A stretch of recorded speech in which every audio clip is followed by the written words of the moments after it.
അതുല്യമായ ബഹുമതികൾ നിറഞ്ഞ അള്ളാഹുവിന്റെ മാസമെന്ന് മുത്തുനബി പരിചയപ്പെടുത്തി തന്ന മുഹറം മാസത്തിലെ 10-ാമത്തെ ദിവസം ആശുറയുടെ ദിവസം ഒരുപാട് രക്തശിക്ഷകൾക്ക് സാക്ഷ്യം വഹിച്ച ദിവസമാണ്. മുഹറം 9-നും 10-നും നോമ്പെടുക്കൽ പ്രത്യേകം സുന്നത്തുണ്ട്. 9-ന് നോമ്പെടുക്കാൻ കഴിയാത്തവർക്ക് 11-ന് നോമ്പെടുക്കൽ സുന്നത്തുണ്ട്. അതുപോലെ അന്നത്തെ ദിവസം പ്രത്യേകം സുന്നത്തായ മറ്റൊരു കാര്യമാണ് തനിക്കും തന്റെ കുടുംബത്തിനും ഭക്ഷണത്തിനും മറ്റും വിശാലത കാണിക്കൽ.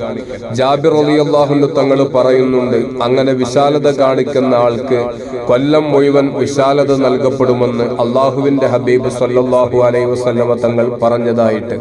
ജാബിർ റളിയല്ലാഹു അൻഹു പറയുന്നു, 40 വർഷം ഞാനിത് പരീക്ഷിച്ചു, അതിൽ വിജയം കണ്ടെത്തിയതാണ്, എനിക്ക് ബോധ്യപ്പെട്ടതാണ് എന്ന്. അതുകൊണ്ട് ആശുറയുടെ ദിവസം ഭക്ഷണത്തിലും മറ്റും വിശാലത നൽകൽ പ്രത്യേകം സുന്നത്താണ്.